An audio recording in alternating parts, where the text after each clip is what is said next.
Hello সবাই, সবাই কেমন আছো? আমি অনেক ভালো আছি।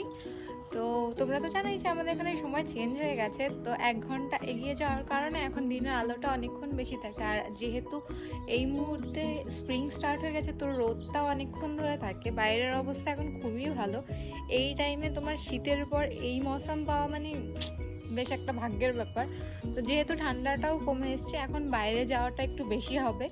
তো আজকে হচ্ছে কোথাও এমনি ঘুরতে যাচ্ছি না, বাট তোমাদের সাথে আমি অলরেডি একটা জায়গার ফার্স্ট ভিডিও যেটা ছিল আমার, যেটা হচ্ছে উইন্টারের টাইমে ছিল, পুরো বরফের ভর্তি।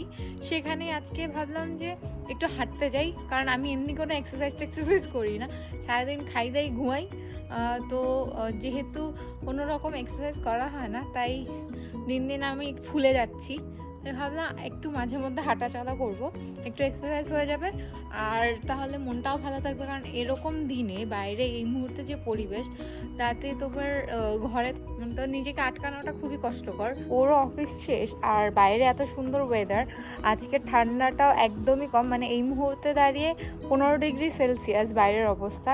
আর প্লাস রোদ উঠেছে, আর এই মুহূর্তে আলো অনেক বেশি, এখনও প্রায় তোমার 1.5-2 ঘন্টা আলো থাকবে বাইরে। তো এই সময়টা কোনোভাবে বাড়িতে থেকে আমি কাটাতে চাই না, তাই আমি একদম আমার অ্যাক্টিভ ওয়্যার্সের পরে টরে রেডি যে চলো হাঁটাহাঁটি করতে যাই। আর তোমাদের সাথে দেখাবো যে আমি আগে আমার যে ফার্স্ট ভিডিওটা ছিল তার সাথে আর সেম জায়গার সেই সময়ের ভিডিও আর এই সময়ের ভিডিওর মধ্যে কতটা ডিফারেন্স। তো চলো, বেশি বকর করবো না। আমি অনেক বকতে থাকি, তো মানে আমি বকতে বকতে অনেক বেশি বকে ফেলি। তো বকতে বেশি বকলে হয়তো তোমাদের বোরিং লাগে, আমি জানি না। আমি অনেক বকতে ভালোবাসি, তাই বকর করেই যাই, আর ভিডিওর বেশিরভাগ টাইমটাই আমার বক্তৃতাতেই চলে যায়। তো চলো, বেশি আর বকবো না। তো এখন বেরিয়ে পড়ি, আর বাইরের আবহাওয়াটা তোমাদেরকে একবার দেখাচ্ছি। দাঁড়াও, এই হচ্ছে বাইরের পরিবেশ, দেখতে পাচ্ছ বাইরেটা কত সুন্দর লাগছে, আর কত আলো প্লাস রোদ। তো বলো, এই ওয়েদারে কি আর ঘরে থাকা যায়?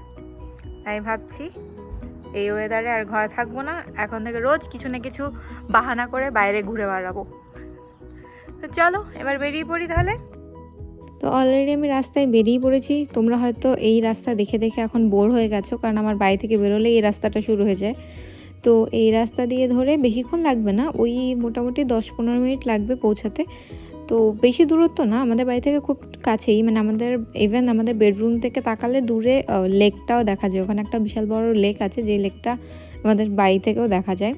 তো অলরেডি আমরা চলে এসেছি। তো লাস্ট টাইম যখন এসেছিলাম এই জায়গাটাতেই ছিল আমার হাঁটু অবধি বরফ, বাট আজকে দেখো চারিদিক কত ঝকমকে ফর্সা আর ক্লিন। মনেই হচ্ছে না যে এখানে কোনোদিন বরফ পড়েছিল। এখানে না তোমাকে প্রত্যেকটা সিজনেই আসতে হবে। ফলে আসলে একরকম সৌন্দর্য, উইন্টারে আর এক রকম সৌন্দর্য, আর এই সামারে আর এক রকম সৌন্দর্য। মানে তোমাকে সব ধরনের সৌন্দর্য দেখার জন্য প্রত্যেক সিজনে একবার করে আসতে হবে, নইলে না তোমাকে বলে আমি বোঝাতে পারবো না যে কেমন সৌন্দর্য, সেই চোখের কি শান্তি। আমরা ছাড়াও আরও দেখো কারা এসছে এই রোদে, এই শীতের মধ্যে এরাও মনে হয় কুচুমুচু হয়ে গেছিলো, তাই আজকে রোদ দেখে এরাও বেরিয়ে পড়েছে আর একটু রোদে বসে গাটাকে একটুকু গরম করে নিচ্ছে। থাক বাপু, ওদের আর ডিস্টার্ব করে লাভ নেই। আগের বার এসে খুব জ্বালিয়েছিলাম, এবার যদি ওরা গ্যাং নিয়ে এসে আমার উপর হামলা করে তখন আমি কোথায় যাব? থাক, ওরা ওদের মতো রোদ পোহাক, আমিও আমার মতো একটু রোদ পুইয়ে নিই। তো এখানে তো বিশাল বড় একটা লেক রয়েছে, সেই লেকের উপরে রয়েছে আবার একটা লম্বা কাঠের ব্রিজ। তো ওই কাঠের ব্রিজের একটা মুন্ডুতে একটা বসার সিট বানিয়ে রেখেছে, কয়েকটা বসার জায়গা আছে, আর দুটো দোকানের মতো আছে, একটা আইসক্রিমের দোকান আছে। তো ওখান থেকে না আরও সুন্দর সিনারিওটা দেখতে পাবে তুমি। তো ওখানে গেলে তোমার আরও সুন্দরভাবে তুমি চারদিকটা দেখতে পারবে। আর এই মাঝখানে একটা টাকলু গাছ চলে এসছে। থাক, তুই আর কাঁদিস না, শীতের কারণে টাকলু হয়ে গেছিলি, আর কদিন পরে তোর চুল গজিয়ে যাবে, তোর আর তখন আর দুঃখ হবে না। তো চলো এবার ব্রিজ পাড়ি দিয়ে হেঁটে হেঁটে এখন ওই ভিউ পয়েন্ট অবধি যাই। তো এই ভিউ পয়েন্টে যাওয়ার মানে আধা রাস্তায় এরকম একটা কেন যে দরজা লাগিয়েছে সে আমি জানি না, কিন্তু এখানকার যত পাহাড় ততই তো জঙ্গল। আমার মনে হয় এত বেশি কাঠ হওয়ার কারণে এদের মনের মধ্যে ফুর্তি জাগে, আর সব কিছুই কাঠের বানিয়ে দেয়। ঘরবাড়ি, ব্রিজ সবই কাঠের বানিয়ে দিচ্ছে। এত কাঠের জিনিস, বাবারে বাবা, এদের ভয়ও নেই। একটুখানি যদি আগুন লেগে যায় তখন কি করবে, কোথায় পালাবে? যাই হোক, আমার কি, আমি হাঁটি, আমি তো ভেঙে পড়বো না, তাহলেই হবে। তো যেহেতু এখন ওই শীতটা জাস্ট গেছে আর বরফটা জাস্ট গলেছে, তাই দেখা যাচ্ছে দেখো যেরকম গাছ টাকলো সেরকম লেকটাও টাকলো হয়েছে। আর ওই যে দূরে আমার ছায়া দেখা যাচ্ছে, তাই একটু হাই করে দিলাম।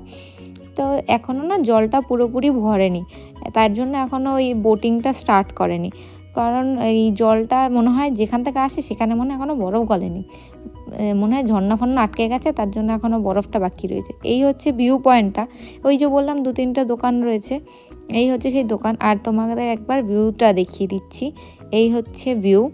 তো সামনে একটা বিশাল বড় পাহাড়, আর তার পাশে এইখানটা এই যে এখানে হচ্ছে সব বোটগুলোকে বেঁধে রাখে, আর তারপর তোমাকে টিকিট দিয়ে না টোকেন দিয়ে ভগবান জানে, তো ওইটা দিয়ে তারপর আর কি বোটিং করতে পাঠায়। এখানে সব বোটগুলো থাকবে, ওখান থেকে তোমাকে নিয়ে নিয়ে যেতে হবে। আর দূরে না অনেক সুন্দর সিনারি, সত্যি এখানে ফোনে তো আর বোঝা যাচ্ছে না, মানে পাহাড়ের গায়ে এত ছোট ছোট ছোট ছোট ঘরবাড়ি আর রং বেরঙের ঘরবাড়ি, তো খুবই সুন্দর দেখতে। আর সবাই সেখানে বসে বসে ভিউটাকে এনজয় করছিল। তো আমি আর কি তোমাদের বলে কতটুকু বোঝাতে পারবো জানি না, তাও ধরো যারা হিল স্টেশনে গেছে, যেমন ধরো দার্জিলিংয়ের মেলে উপর থেকে যেরকম দেখায় না দূরে ছোট ছোট ঘরবাড়ি, সুন্দর পাহাড়, খোলা আকাশ, ওই টাইপের দেখতে আরও বেশি সুন্দর। যতক্ষণ আমি বসেছিলাম তার মধ্যে যে কত লোক এসছে, কত ফ্যামিলি এসছে, কি বলবো, তাদের দেখতে দেখতে আরোই তাড়াতাড়ি সময় কেটে যাচ্ছিল। যেহেতু সূর্য অস্ত যাওয়ারও টাইম হয়ে যাচ্ছিল, আর যেহেতু সূর্যের তাপটাও কমে এসছে, ঠান্ডাটাও আস্তে আস্তে বেড়ে যাচ্ছে, কারণ দিনের বেলা মানে 12-15 থাকলেও রাতের মানে সন্ধ্যের পর সেটা কমে আবার সিঙ্গেল ডিজিটে চলে আসে, যে 3-4এই নেমে আসে। তো আমি তোমাদের যাওয়ার সময় দেখিয়ে দিচ্ছিলাম যে এই হচ্ছে নিচে যাওয়ার রাস্তা, যখন বোটিং স্টার্ট হবে তখন এটা খুলে দেবে, এখন তো আটকানো আছে। তো এখান থেকে গিয়ে তারপর ওদিকে থেকে বোট কালেক্ট করে তারপর তারা হচ্ছে বোটিং করতে যাবে।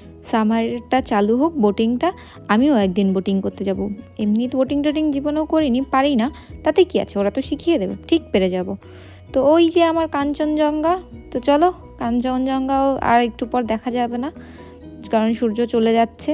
তো সূর্য চলে যাওয়ার আগে বাড়ি চলে যাই, কারণ অন্ধকারের মধ্যে গাড়ি চালাতে অসুবিধা হয় আর ঠান্ডা পড়ে যায়, তারপর আর বাড়িতে ঢুকতে ঢুকতেই জমে যাব। তো চলো এবার আবার যতখানি হেঁটে এসেছি ততখানি হেঁটে রাস্তা পাড়ি দিই।